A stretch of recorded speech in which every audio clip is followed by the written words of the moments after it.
gitu ya. Nah, maka saya akan bahas tuntas dari mulai apa itu proposal sampai ke teknis pembuatannya, dan proposal itu ada berbagai jenis apa saja ya. Salah satunya ketika kalian akan membuat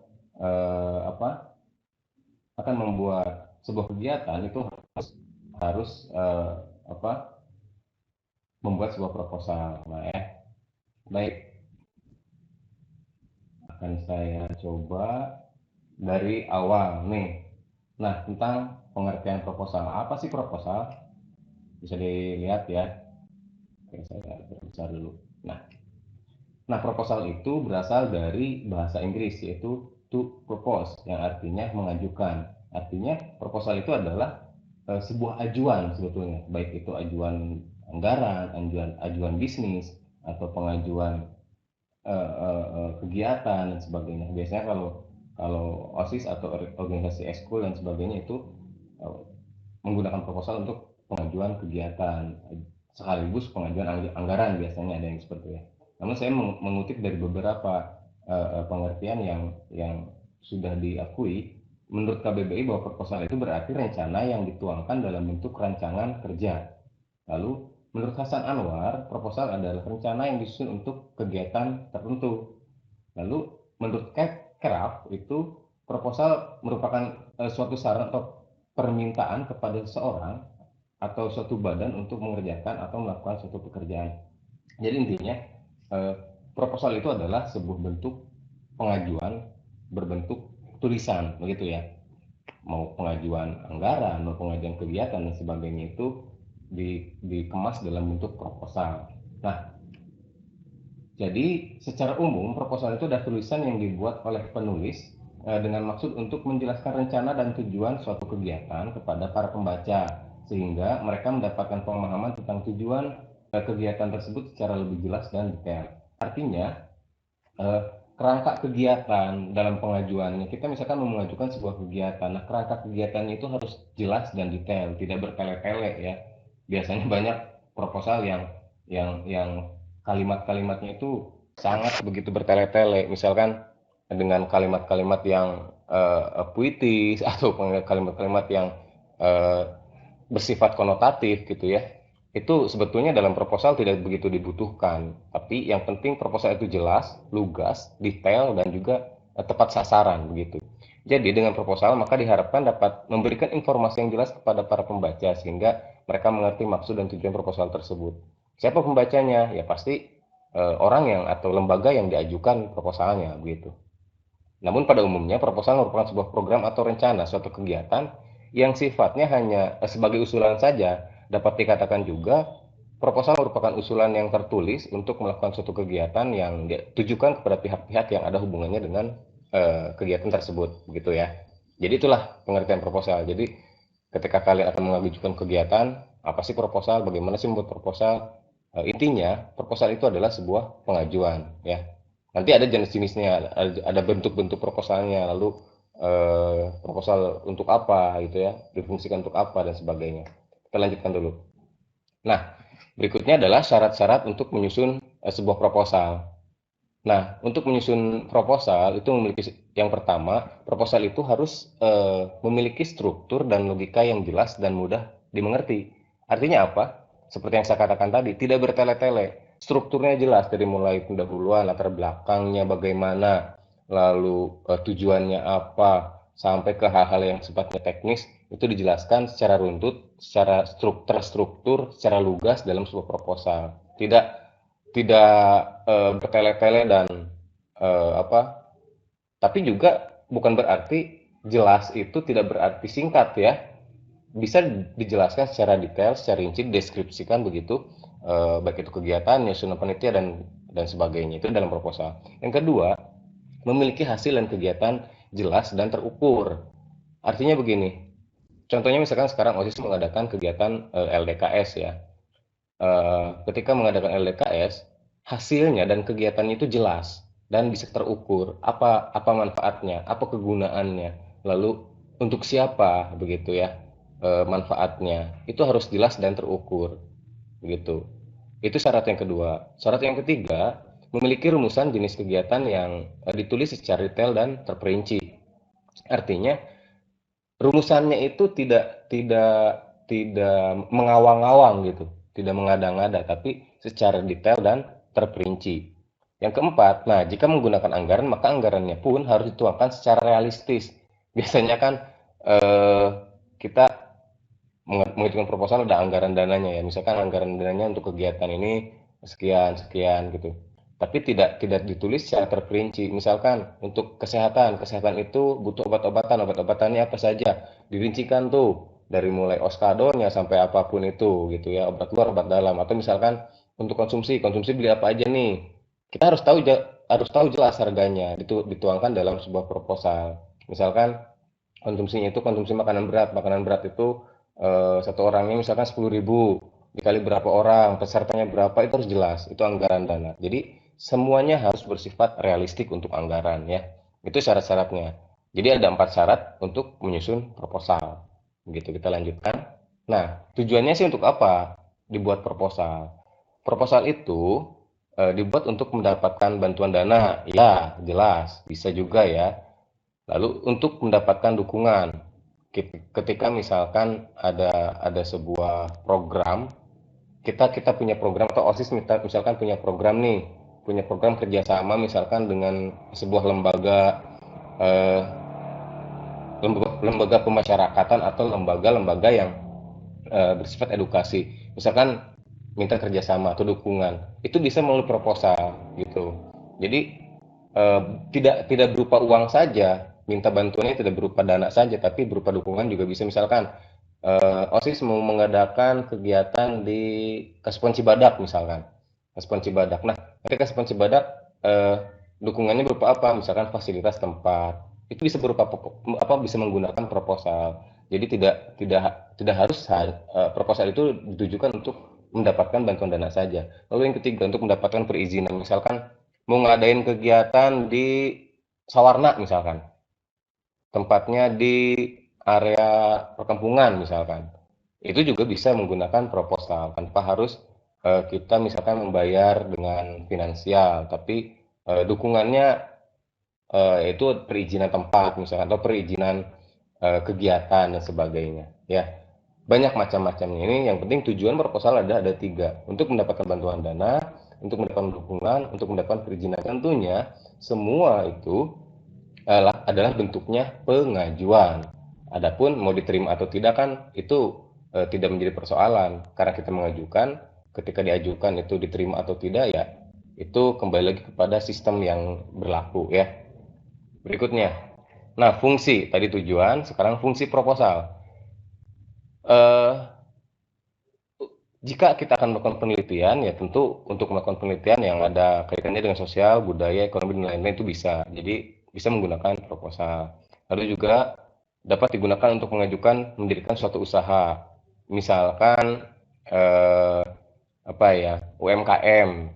Ketika kita punya kelompok usaha menengah, mikro gitu ya, atau besar sama sekali gitu, itu bisa kita mengajukan proposal. Itu ya, itu untuk itu cakupannya lebih luas lagi sebetulnya.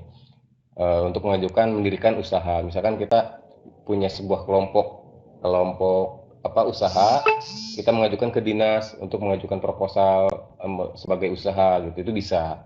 Lalu juga dapat digunakan juga untuk mengajukan tender dari berbagai macam lembaga. Nah, misalkan ada sebuah sebuah tender di sebuah perusahaan atau lembaga tersebut gitu ya, kita ingin mengajukan tender tersebut gitu, itu bisa dengan proposal. Misalkan bangunan atau misalkan kalau OSIS misalkan mau mengajukan alat, misalkan alat-alat atau peralatan ya, kalau lembaganya apa ya, SMA misalkan, itu bisa menggunakan proposal.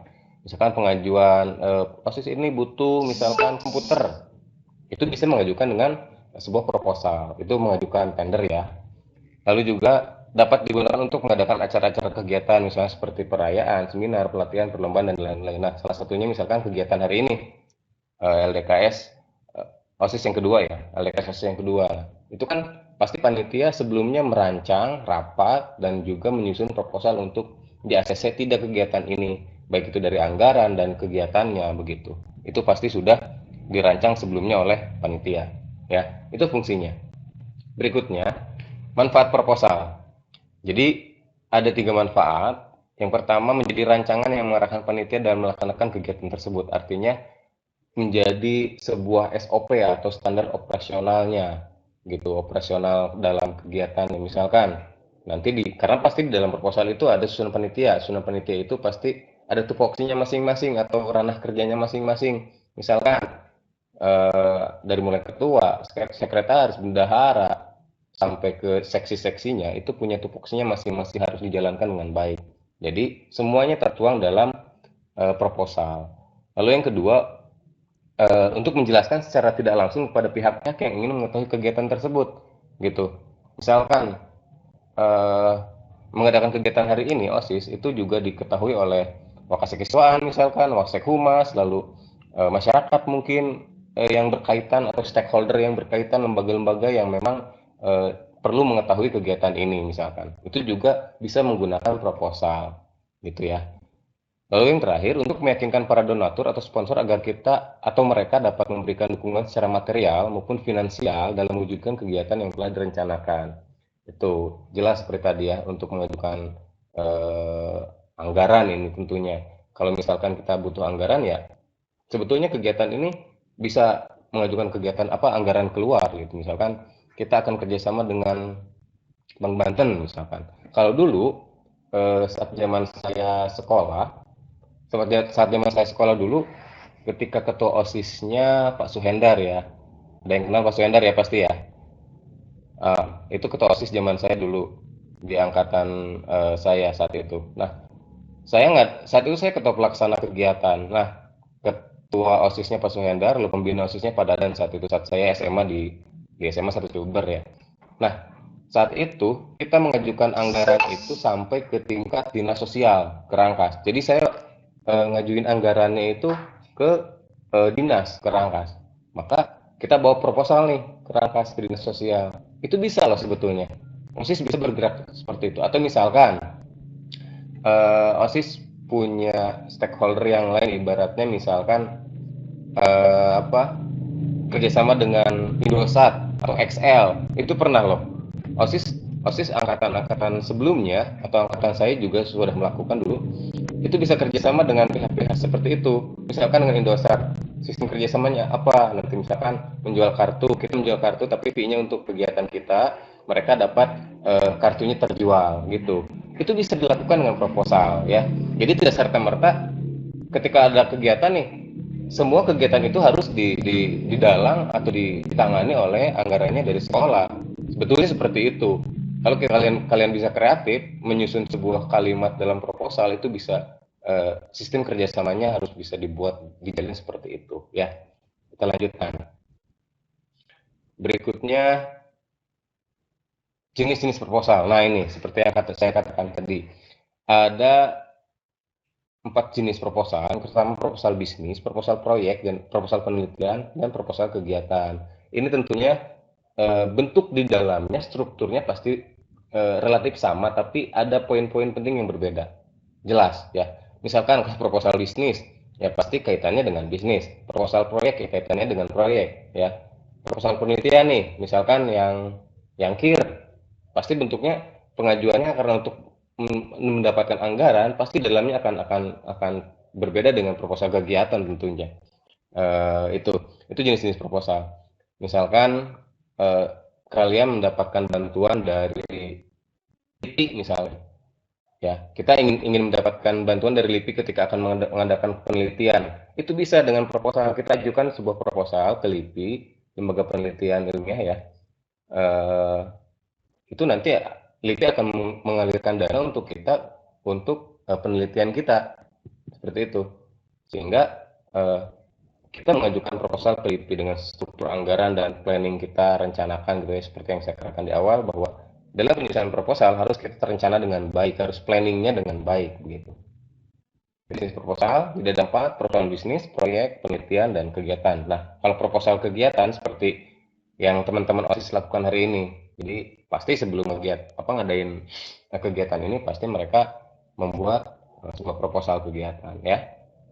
Berikutnya, nah jenis proposal berdasarkan bentuknya ini saya klasifikasikan menjadi 3. Ada proposal formal, proposal non formal, dan semi formal. Kalau proposal proposal formal itu proposal yang sangat rinci, detail, dan dengan kalimat-kalimat yang lebih ilmiah tentunya. Desainnya pun lebih formatif gitu ya, ada biasanya kalau kalau lembaga-lembaga khusus untuk eh, mau kegiatan kayak mau bantuan itu biasanya punya format-format yang khusus untuk proposal. Nah, itulah proposal formal. Lalu seperti proposal yang kalian lakukan hari ini teman-teman OSIS, itu juga termasuk kepada proposal formal. Ada juga yang kedua, proposal non formal. Kalau proposal non formal itu sifatnya lebih lebih sederhana ya.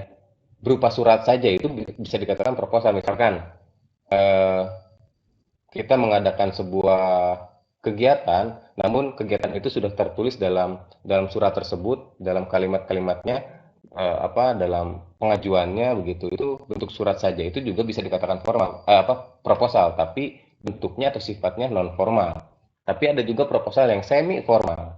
Jadi hampir mirip dengan proposal formal, namun proposal itu sifatnya lebih sederhana daripada proposal yang formal tadi, gitu ya. Jadi ada tiga jenis, formal, non formal, dan semi formal. Berikutnya, nah ini yang paling penting, unsur-unsur dalam penyusunan proposal. Biasanya kalau dalam penyusunan proposal itu kan seperti saya katakan tadi ada perencanaan ya, dari mulai menyusun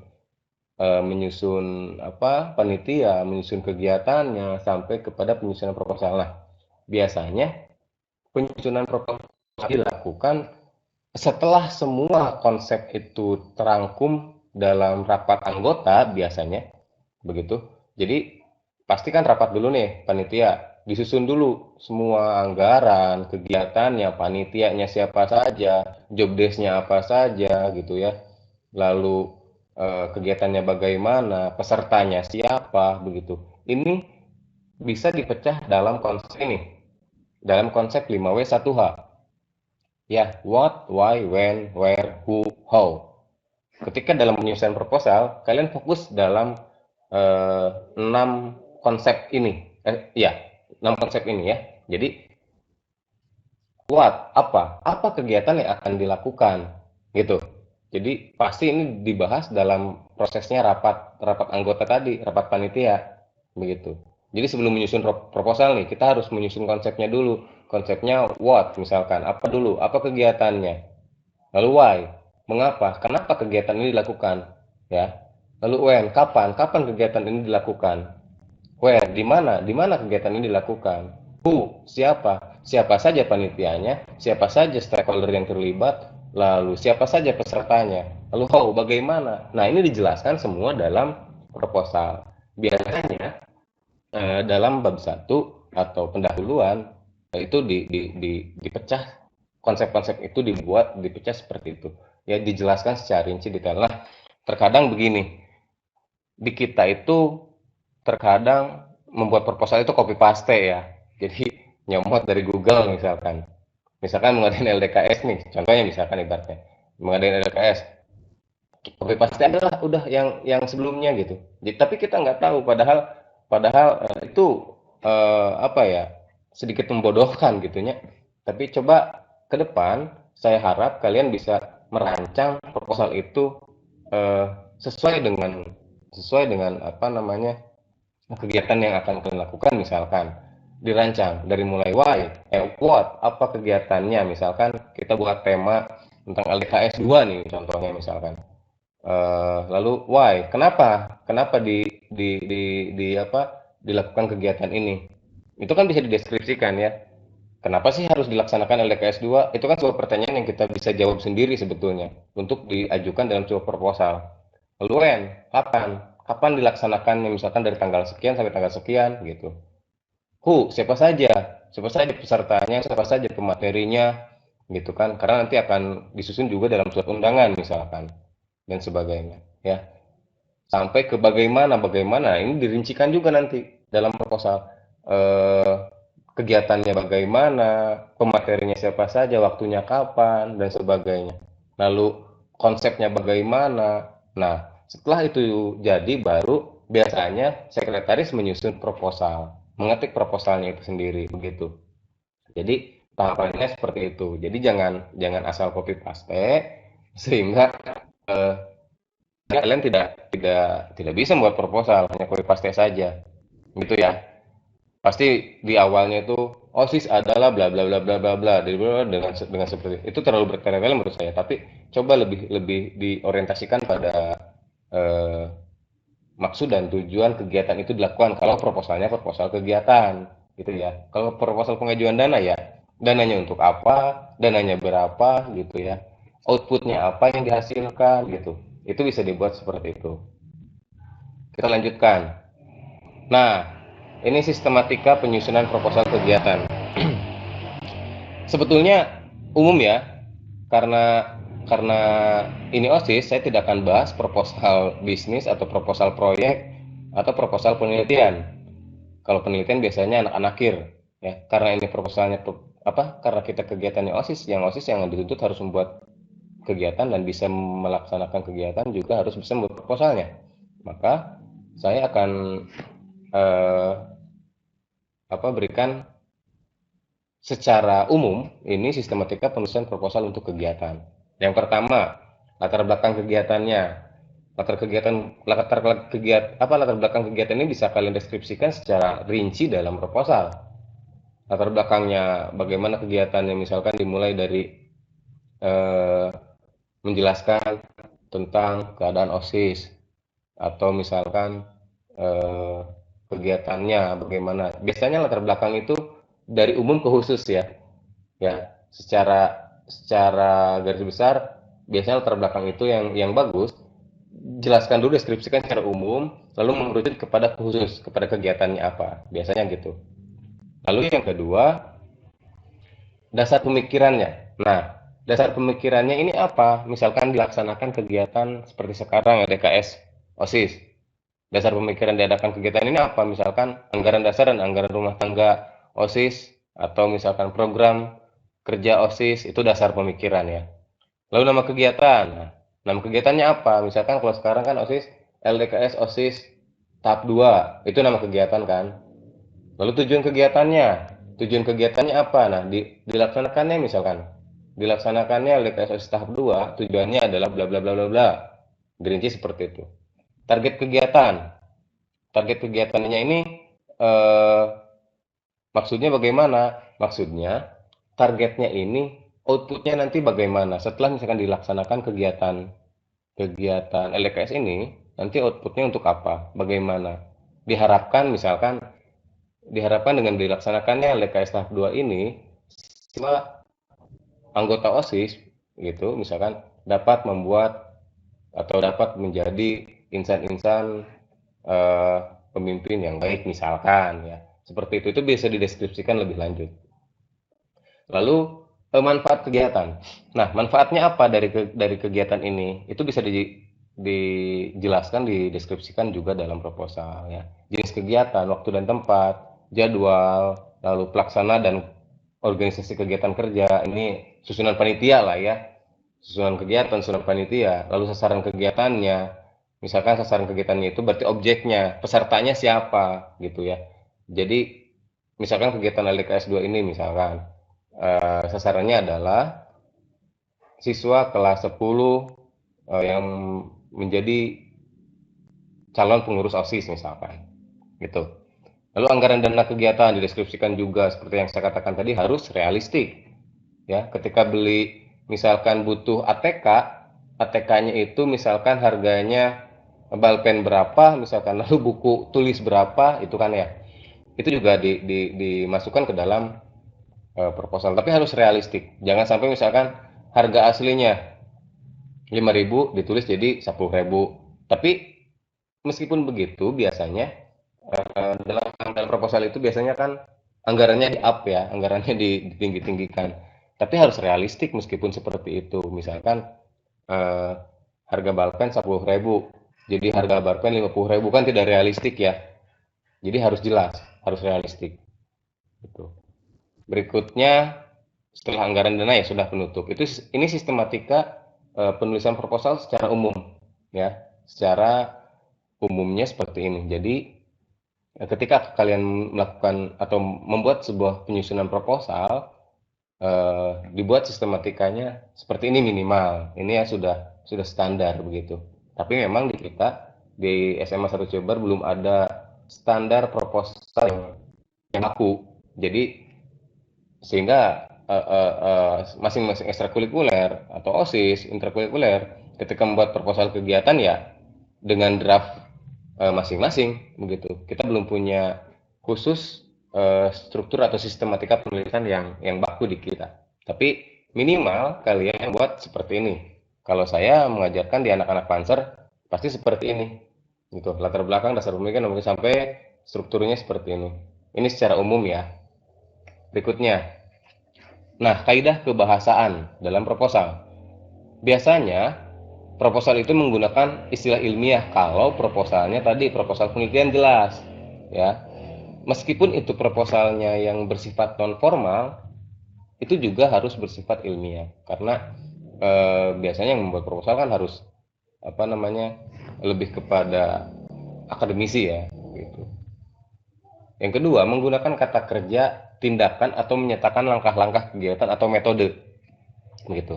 Kata kerja tindakan, seperti misalkan akan melakukan kegiatan apa dan sebagainya, gitu. Lalu menggunakan kata-kata yang menyatakan pendefinisian seperti merupakan, yaitu, yakni, adalah dan sebagainya. Ya, itu bahasa-bahasa yang bisa dituangkan dalam proposal. Misalkan LDKS 2 merupakan bla bla bla bla bla gitu ya. Lalu pesertanya yakni titik-titik dijelaskan begitu, panitia dan sebagainya. Itu bisa menggunakan kata-kata yang menyatakan pendefinisian. Lalu juga menggunakan kata-kata yang mengandung makna perincian seperti pertama, kedua, selain itu begitu ya. Itu menggunakan makna-makna perincian. Contohnya misalkan kegiatan ini dilakukan untuk menjadikan siswa SMA Negeri 1 Cilebar yang bergabung dalam OSIS untuk 1, 2, 3 itu dirincikan gitu ya. Lalu menggunakan kata-kata yang bersifat keakanan seperti akan, diharapkan gitu ya. Lalu iya pokoknya karena proposal ini sifatnya pengajuan dan pengajuan serta proposal ini kan rencana yang akan dilaksanakan gitu ya. Pasti menggunakan kalimat-kalimat kebahasaan yang keakan-akanan gitunya. Pasti bahasanya akan berbeda dengan nanti ketika menjadi LPJ atau laporan pertanggungjawabannya. Itu pasti tidak akan apa ya? Tidak akan muncul kata akannya gitu ya. Karena sudah dilaksanakan ya. Berbeda dengan LPJ kalau tadi proposal itu harus kebahasannya menggunakan kata akan-akanan. Kalau LPJ tidak seperti itu. Karena sudah dilaksanakan. Terakhir yang keenam, menggunakan kata-kata denotatif atau bermakna sebenarnya. Jadi ulah make kalimat konotatifnya, misalkan mengandai-andai kayak gitu. Harus real, harus kalimat-kalimat atau kata-kata yang sebenarnya. Jangan mengandai-andai. Jadi istilahnya kata itu tepat, lugas dan yang sebenarnya menggunakan kata-kata sebenarnya, tidak menggunakan kata-kata yang bersifat konotatif tadi ya, gitu. Berikutnya, nah ciri-ciri proposal. Yang pertama sebagai pemberitahuan, pertama suatu kegiatan jelas. Yang kedua, proposal dibuatkan untuk meringkas sebuah kegiatan yang akan dilakukan juga. Lalu berisikan tujuan-tujuan, latar belakang acara, dan juga pastinya proposal itu berupa lembaran-lembaran pemberitahuan yang telah dijilid yang nantinya diserahkan kepada si empunya acara, artinya yang memiliki acara tersebut gitu ya, atau bukan begitu, yang akan mengizinkan kita atau mengeluarkan anggaran begitu. Itu ciri-cirinya. Yang kedua, nah hal yang harus diperhatikan dalam penyusunan proposal ini bisa terlihat ya. Penyusunan proposal hendaknya menunjuk orang atau beberapa ahli dalam menyusun proposal sebaiknya yang memiliki keterkaitan dengan kegiatan yang diselenggarakan. Artinya apa? Nah, artinya misalkan setelah penyusunan panitia dalam sebuah kegiatan atau rapat kegiatan, nah nanti yang ditunjuk untuk menunjuk apa untuk membuat proposalnya itu pasti sekretarisnya. Sekretaris ini yang harus juga paham gitu ya dan ketua pelaksana tentang kegiatannya. Karena pastikan hasil rapat itu ada notulensinya ya. Nah, notulensi itu catatan-catatan hasil rapat tentang program yang akan dilaksanakan dalam kegiatannya dituangkan dalam proposal begitu. Selanjutnya, penyusun proposal mempersiapkan bahan-bahan dan informasi yang diperlukan itu berupa bahan-bahan hasil kesepakatan seluruh panitia. Jelas. Jadi tidak bisa seperti ini. Kita akan misalkan mengadakan kegiatan LDKS. Kata ketua OSIS, ketua pelaksana, kita akan mengadakan kegiatan LDKS, dikasih SK oleh ketua OSIS, ketua pelaksananya.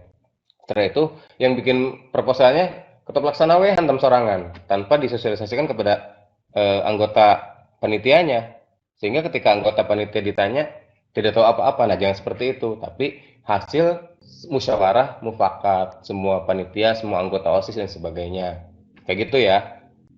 Itu si penyusun harus punya bahan-bahannya. Dari mana? Ya dari bahan apa rapat tadi, bahan-bahannya rapat panitia, rapat persiapan sehingga nanti jadi proposal. Makanya konsep P dalam POAC itu harus dilakukan dengan baik, konsep perencanaannya gitu ya.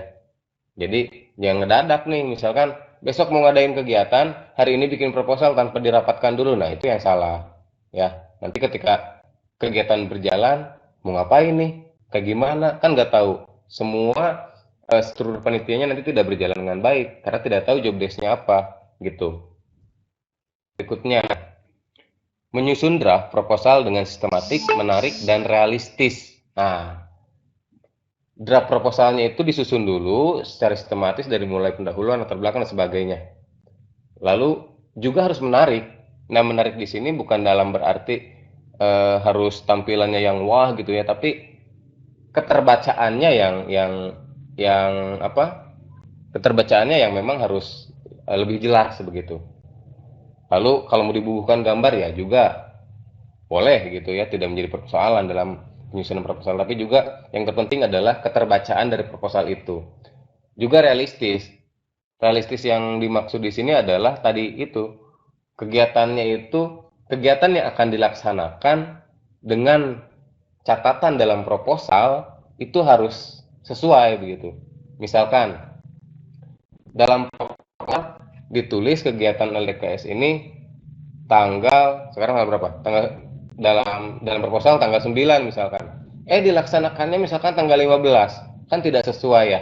Jadi kesesuaian itu realis. Lalu juga dalam anggaran. Anggaran juga lalu dalam panitiaan. Kenapa? Ini juga penting karena memang ketika dalam penyusunan panitia kan nanti akan dilaksanakan ya.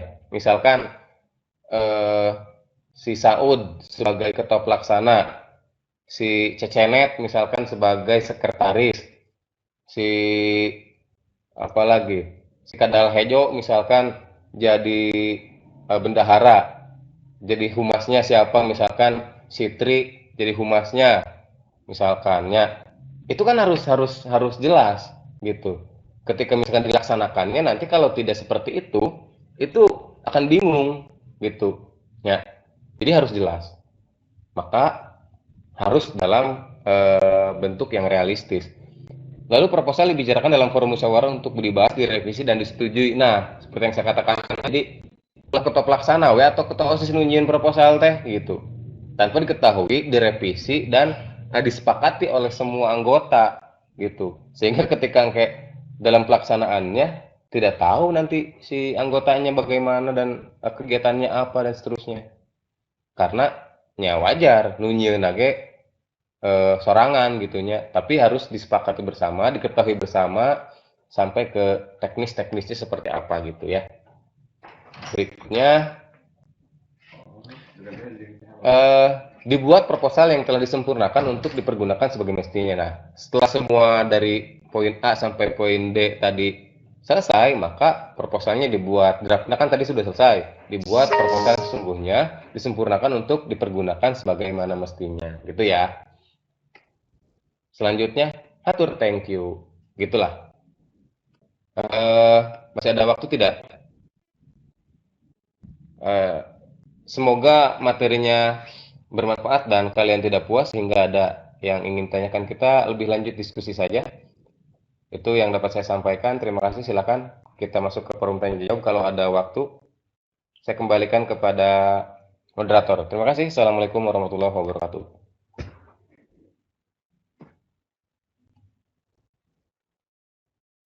Silakan. Ada yang mau ditanyakan dulu? Atau ada yang mau bertanya? Dipersilakan. Waalaikumsalam warahmatullahi wabarakatuh. Siapa ini?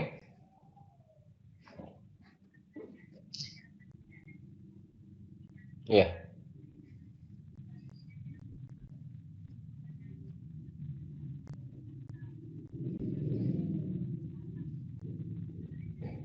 Oke. Terima kasih. Amalinda Nur Cahyani ya. Eh, Sedikit pun kesalahan dalam proposal itu harus diulang. Nah, kenapa tadi saya katakan ada revisi? Ya, proposal udah jadi nih, draftnya udah jadi, harus dirapatkan kembali. Kenapa? Yaitu meminimalisir kesalahan seperti tadi, gitu. Contohnya, kalau kalau di Panzer, anak-anak ada anak Panzer nggak di sini ya? Kalau di Panzer biasanya kalau kalau mereka bikin proposal, diserahin ke saya sebagai pembinanya. Jadi sebelum diserahin ke sekolah, ke saya dulu nih kan, mau ditandatangan kan, pengesahannya nih, pengesahan proposal kan biasanya di dalam proposal ada pengesahan. Sebelum disahkan oleh saya, ditandatangan oleh saya periksa dulu tuh, khawatir ada yang typo kan, atau ada kesalahan penulisan. Itu wajib diperbaiki. Biasanya kalau kalau dari print sama panitia, kalau anak-anak panser, diserahin ke saya, dilihat saya baca dulu, saya koreksi. Kalau ada yang salah, saya coret, kembalikan lagi, suruh dibuat kembali. Makanya, ketika akan mengadakan kegiatan, jangan mendadak, gitu. Ya, harus minimal 1 bulan sebelum kegiatan itu sudah dirancang, ya. Lalu 1 minggu misalkan proposal sudah jadi, ada revisi, nah baru diajukan. Minimal lah 1 bulan, sebetulnya 1 bulan juga terlalu mepet sih, gitu. Jadi eh, ketika ada kesalahan sedikit pun dalam proposal harus direvisi, jelas, ya. Tidak ada kata istilah sah-sah saja. Gitu Mel ya. Ya, terima kasih. Yang lain silakan.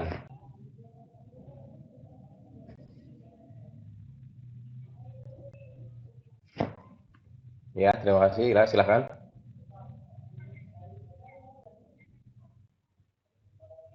Mohon diulangi, Ira. Mohon diulangi gimana? Oke. Bagaimana cara mendapatkan data proposal ya?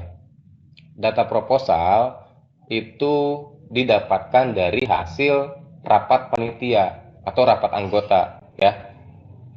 Ketika misalkan kita akan membuat proposal, kita kan pasti rapat dulu nih, ya dari mulai waktunya kapan, panitianya siapa saja, lalu anggotanya apa, pesertanya siapa, misalkan kalau ada pemateri, pematerinya siapa, anggarannya berapa. Nah, itu kan data-data yang harus ada dalam proposal ya. Nah, itu dihasilkan dari rapat anggota. Tidak serta-merta data itu kita copy paste.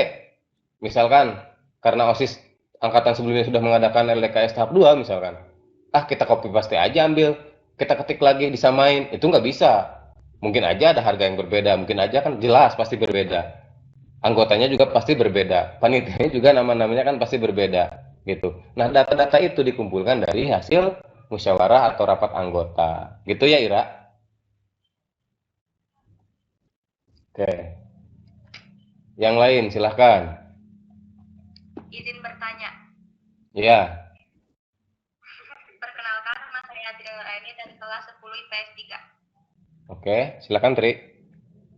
Bagaimana jika kita mengajukan proposal tidak mendapatkan dukungan tetapi kita mendapatkan izin? Kita membuat proposal tidak mendapatkan dukungan tapi kita dapat izin gitu. Ya, Dukungannya maksudnya berarti dukungan materi ya, dukungan dana gitu. Oke. Itu kembali lagi kepada panitianya. Jadi, apakah mungkin suatu kegiatan itu berjalan tanpa anggaran? Ya kan? Artinya, kalau misalkan gimana? Mungkin tidak kalau kegiatan itu berjalan tanpa anggaran, kira-kira. Pasti nggak mungkin kan? Karena pasti setiap setiap kegiatan butuh anggaran ya. Nah, eh, jika terjadi seperti itu kembalikan lagi kepada forum panitia, siap tidak gitu. Misalkan kita mengajukan proposal ke sekolah, misalkan kita dapat izin, tapi nggak dapat anggaran. Gimana caranya? Kalau misalkan panitia siap, ya silakan laksanakan. Dari mana anggarannya? Misalkan iuran peserta atau iuran anggota, gitu ya. Atau misalkan punya kas nih, OSIS punya kas, mau pakai uang kas aja gitu. Atau eh, mau nyari anggaran dana dari luar ya silakan. Kalau bersedia, ya itu kembali lagi kepada si panitianya itu sendiri. Panitia kegiatan siap tidak gitu ya.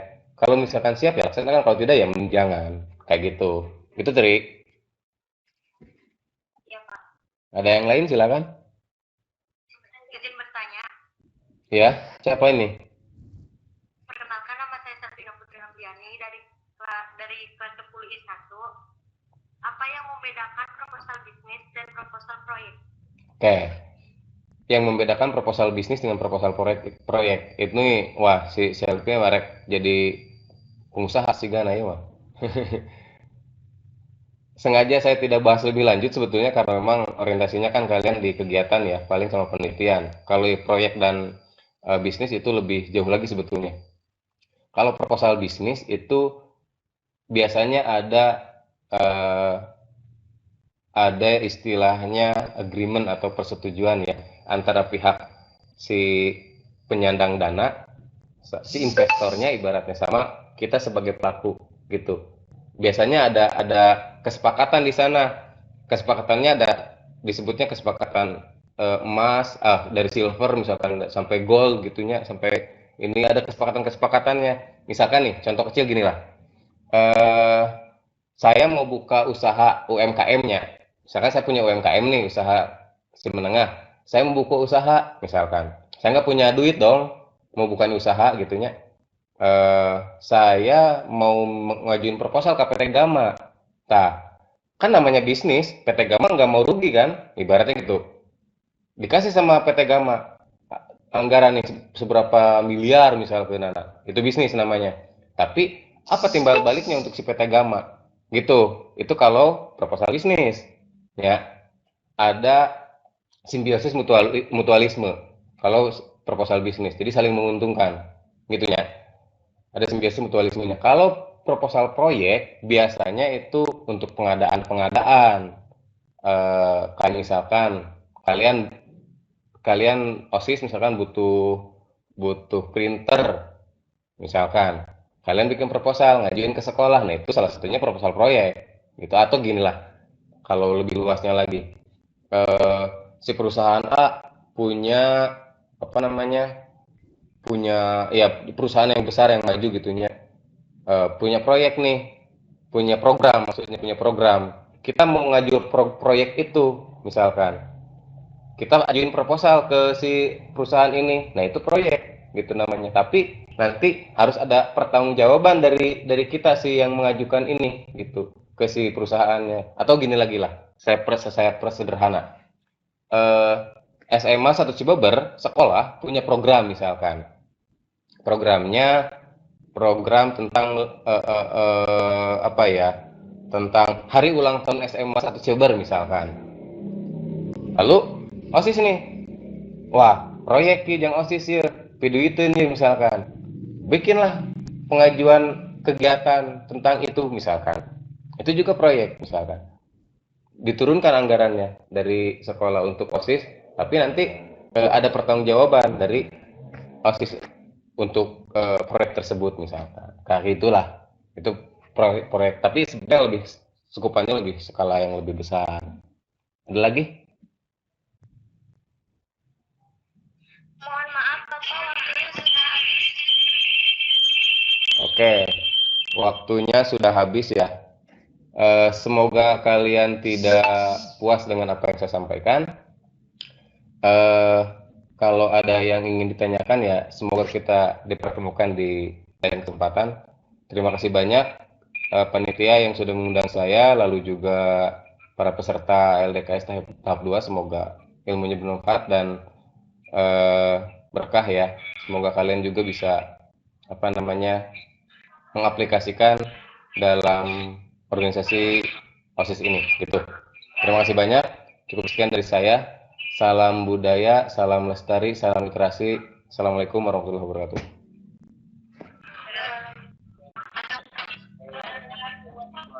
Saya izin live ya.